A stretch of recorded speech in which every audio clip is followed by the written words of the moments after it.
ኢራን በእስራኤል ጥቃት ለተገደሉባት ወታደራዊ አዛዦቿ ብሔራዊ የቀብር ስነ ስርዓቶችን አድርጋ ማለፏ ተሰምቷል። ይህም ብቻም አይደለም። በጋዛ ያለው አጠቃላይ የእርዳታ ሁኔታ ምን ይመስላል፣ እንደዚሁም ህዝቡ ምን አይነት ምላሾችን ይሰጣል የሚሉትን ከተለያዩ ሚዲያዎች ከተገኙ አንጻራዊ ጽሁፎች አንጻር ይዘንላችሁ ቀረብን። ሰላም ቤተሰቦች፣ ጂኤምሲ ዴሊዎች ነን። የዕለቱን አጫጭር ዓለም አቀፍ ዜናዎች ከጂኤምሲ ዴሊ ጋር ይዘን ቀረብን። ለቻናላችን አዲስ ከሆናችሁ ሰብስክራይብ፣ እንደዚሁም ቪዲዮ ላይክ በማድረግ ወደ ዕለቱ አጫጭር መሰናዶች እንድታልፉ ጋበዝን። ኢራን ለ12 ቀናት በዘለቀው የእስራኤል ግጭት የተገደሉባት ወታደራዊ አዛዦቿና የኒውክሌር ሳይንቲስቶቿን ጨምሮ 60 ለሚሆኑ ዜጎቿ ብሔራዊ ቀብር ስነስርዓቶችን እጅግ በደመቀ ሁኔታ አድርጋ አልፋለች።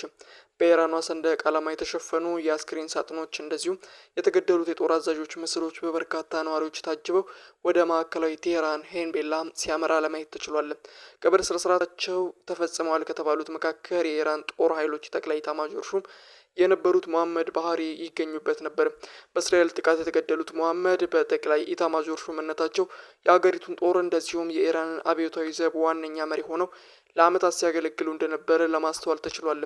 ጥቁር ልብስ የለበሱ በርካታ ሀዘንተኞች መፈክሮችን በማሰማት የኢራንን ሰንደቅ ዓላማ በማውለብለብና የተገደሉትን ሰዎች ምስል ይዘው በአደባባይ ለመታየት ችለዋል። አሜሪካ ከእስራኤል ጋር ተሰልፋ በኢራን የኒውክሌር ይዞታዎች ላይ ከፍተኛ ጥቃቶችን ከፈጸመች በኋላ የ12 ቀናቱ ግጭት መቆሙ ይታወሳል። የአሜሪካው ፕሬዝዳንት ዶናልድ ትራምፕ ኢራን ላይ ድጋሜ ጥቃት ለመፈጸም ፍጹም የማያወላውልበት አጋጣሚ ተፈጥሮልኛል ሲሉ መናገራቸው ተሰምቷል። በዋይት ሀውስ ጋዜጣዊ መግለጫ ላይ ከቢቢሲ ለቀረበላቸው ጥያቄ ምላሽ የሰጡት ትራምፕም ኢራን ዩራኒየም በከፍተኛ ደረጃ ማበልጸጓን ስጋት ፈጥሯል የሚል ተደጋጋሚ መረጃዎች ከደረሳቸው ያለምንም ጥያቄ ሀገሪቷ ላይ ጥቃት ለመፈጸም እንደሚያቃጡ ጭምር ነው የገለጹትም። ትራምፕ የኢራን የኒውክሌር ይዞታዎች ወድመዋል በሚሉ አቋማቸው አሁንም እንደጸኑ ይገኛሉ። በጋዛ የሚገኘው በአሁኑ ሰዓት የሚታየው ረሃብና ችግር በከፍተኛ ሁኔታ እየጨመረና እየተባባሰ እንደሚገኝ የሚወጡ መረጃዎች ያመላክታሉ። ከዚህም ጋር ተያይዞ ዓለም አቀፍ ወሬዎች ምን ይላሉ የሚሉትን በዕለቱ አጭር መሰናዶ እንመለከታለን።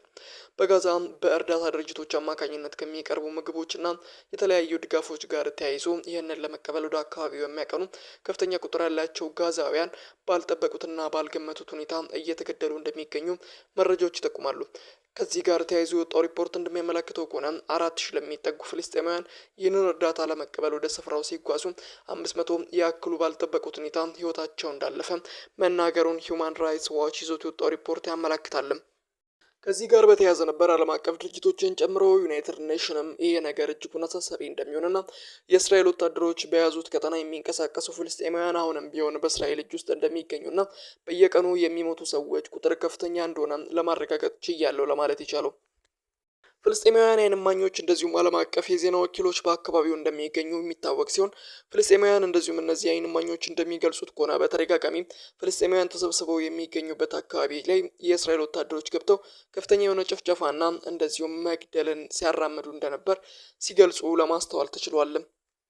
ከጉዳዩ ጋር ተያይዞ የእስራኤል ባለስልጣናትና የጦር ሚኒስትሮች ምን ይላሉ የሚለውን መረጃ እንመለከታለን። ቢቢሲ እንደዚሁም ትልልቅ የኒውስ ወኪሎች እንደሚናገሩት ከሆነ ከፍተኛ የሆነ ማጣራትና እንደዚሁም ከነዚህ ባለስልጣናት መረጃ ለመሰብሰብ መሞከራቸውን ጊዜው የወጡት መረጃ ያመላክታል። የእስራኤል የመከላከያ ሚኒስትሮች እንደሚገልጹት ከሆነ በጋዛ አካባቢ ይደረጋል የተባሉ እንደዚሁም ሲቪሎች ላይ የሚደረጉ ግድያዎችን እኔ በበኩሌ አላዘዝኩም ሲል ስለ ጉዳዩ መናገሩ ተሰምቷል። ከዚህም ጋር ተያይዞ የመከላከያ ሚኒስትሮችም ሆኖ እንደዚሁም የእስራኤል የመከላከያ ጦር ኃይሎች አዛዦች እጃቸውን ከዚህ ንጹህ ሲያደርጉ በተደጋጋሚ ለማስተዋል ተችሏል። ከዚህ ጋር ተያይዞ ቤንያሚን ኔታንያሁ ሲናገሩ እንደሚደመጡት ከሆነ የተንኮል አዘል ውሸት እንደሆነ ያስታውቃል። የሆን ብለውም እስራኤል የምታደርገውን ወታደራዊ እንቅስቃሴና ሌሎችም መብቷን ለማስጠበቅ